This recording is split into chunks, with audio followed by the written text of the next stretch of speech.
Hey, everybody, welcome to another episode of Five Questions with the Paulists. And, I'm a book guy. And so, one of the things that I like to do is interview some of our Paulist Press authors. And today, this person's actually one of my heroes. He's Dr. Robert Wicks, and he's joining us. You're in Maryland today, right? No, I'm in Westchester, Pennsylvania. Ah, okay. There you go. And so thanks for joining us. Dr. Wicks is the author of Paulist Press book Heartstorming. And let's get right into it with question one. In Heartstorming, you've stated that the attending to the process of letting go is one of the keys to our spiritual freedom. So, with all that we've gone through in the last 18 months, what did you need to let go of? Yes, I do emphasize letting go both in Heartstorming, creating a place God can call home, my current Paulist book, and then the one coming out next month, Prayers for Uncertain Times. And the 18 months, we needed to let go of a lot, but let me share a story going back to why letting go is so important. When my granddaughters were about 6 and 8, I would think, they were at dinner with my daughter and son-in-law, and at the end of the meal, my daughter said, "Well, before you leave, girls, what gifts do you feel God has given you that you're going to share with others?" And they launched into it because they love that kind of exercise. And when they were done, my son-in-law, who hadn't said anything, said, "Well, what about humility?" And the youngest said, "Well, what exactly is it?" And he said, "Get the dictionary." He didn't say Google it. He said, "Get the dictionary." And he read the definition. He said, "Now, who do you think of when I read that definition of humility?" And my two granddaughters and daughter chimed up, "Mom, Mom," referring to my wife. And he said, "Well, what about Pop Pop?" And they went, "No, not Pop Pop." So the letting go for me is I don't want to put my gifts under a bushel basket, but I want to always remember that they're gifts. Hmm. And so letting go of my ego is very, very important, not just in the past 18 months when I've done a lot of hard work with physicians and nurses and military, because the Air Force has had a 40% increase in suicides over their last first year. Um, but I want to use the talents, but let go of the ego if that's possible. Yeah, of course. Yeah, question two is along those lines. Yeah, speaking of the last 18 months and all the work that you've done, what's the biggest change that you've seen in people psychologically speaking as a result of COVID-19? Yeah, and change is an important theme because we need to learn to deal with change. It's the one psychological constant in life. And I still remember Kathleen Norris, the poet, Sure. writing in one of her books, maybe Dakota. She said, when you turn your back on change, you don't recapture the past, you lose the future.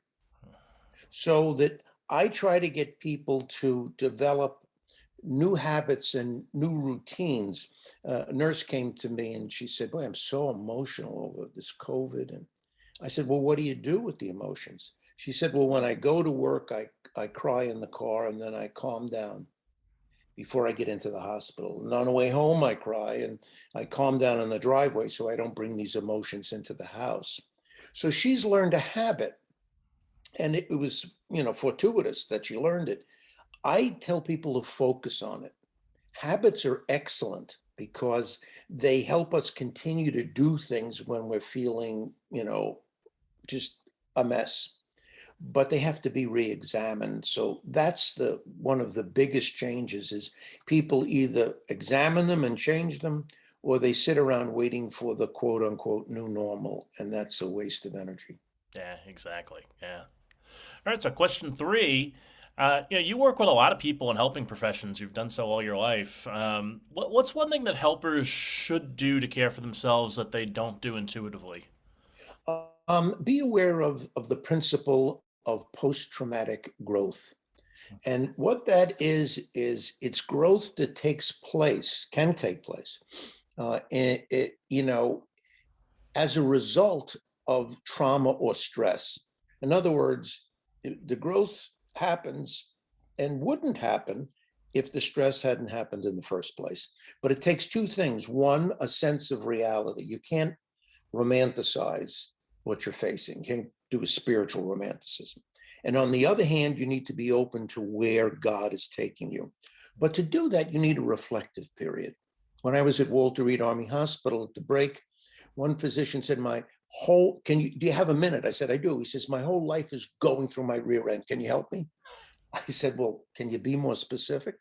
And then he started telling me about he had come back from Afghanistan. He was cutting people's legs off at Walter Reed and on and on and on. And I said, well, what do you do right after work? And he said, well, I go home. I said, you can't do that.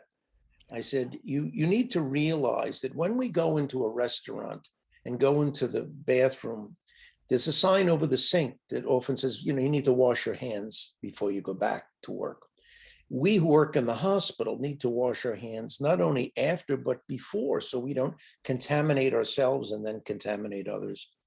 I think a reflective period, just for a couple of minutes, where you look at the objective geography of the day, what happened, and then the subjective geography, how did I feel about it, and what are my cognitions, my ways of thinking, perceiving, and understanding what happened, we will have greater insight and open ourselves to learn and unlearn in ways that we will deepen. So in the end, it's not the amount of darkness in the world, it's how we stand in that darkness that matters. Yeah, exactly. And I've heard you say that before about washing your hands before you come home and everything else. I do this sort of now myself. I sit in my car and I listen to a podcast that is anything except religion. Right. Since I'm a young adult minister, I'll sit Yeah. there and I'll listen, not even the whole thing, but I'll listen to a segment of something and I'll say, okay, now I can leave all of the work behind and go up with a new energy to my wife at the Yeah. end of the day, so I don't bring a lot home. Um, but question four, what's one thing that you've read or watched that's given you a new perspective during the pandemic? Well, a number of things, because we just published the second edition of Overcoming Secondary Stress in Medical and Nursing Practice for Oxford University Press. And I'm getting ready to do the second edition of Bounce, Living the Resilient Life, which is already out there. And in going through that, I begin to start to see different themes. Probably the most important theme is developing your own self-care protocol. In other words, how do you take care of yourself? The humorist Irma Bombeck said that she thought that any man that watched 3 football games in a row should be declared legally dead. What she's pointing out is we psychologically and spiritually eat whatever comes along, and we need to renew ourselves more carefully. So I encourage people to look, because it's not just about you. One of the greatest gifts you can offer others is a sense of your own peace, your inner peace, and a healthy perspective and resilience, but you can't share what you don't have. So self-care is what has woken me up even more to that importance. Hmm.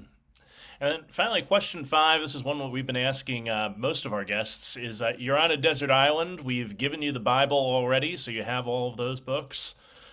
What's one other book or a piece of music even that you might want to take with you during that time? Oh, no, not a desert island question. Probably, given the setting, I would pick a biography. Hmm. And of someone who really would be in that kind of a setting, if not physically, mentally. And the 2 biographies that come to mind is one is Pure Act by Michael McGregor, and it's on the minimalist poet and Thomas Merton's best friend, Robert Lax. Oh, sure. And the other book that strikes me is Beyond the Darkness by Shirley Du Boulay, and that's on the life of Bede Griffiths, who at one point in his life was going to India. And he says, I'm not simply going to India to build a Christian ashram, but I'm going also to explore the other half of my soul. So either of those books, they're just wonderfully written. And you could tell that the authors really, really spent time, energy on it. Yeah. Yeah, that's great. It's 2 new books for me to check out as well. And if you're checking out books, Heartstorming is the Paulist Press book that we've been talking about today with Dr. Robert Wicks. Um, Dr. Wicks, what's your new book that's coming out again? It's Prayers for Uncertain Times. And I just got my copy, so it really looks nice. It should be out, I guess, next month. Okay, great. And so this has been Five Questions with the Paulist Fathers. I'm Mike Hayes. He is Dr. Robert Wicks. It's been such a pleasure having you with us, and we'll see each and every one of you next time.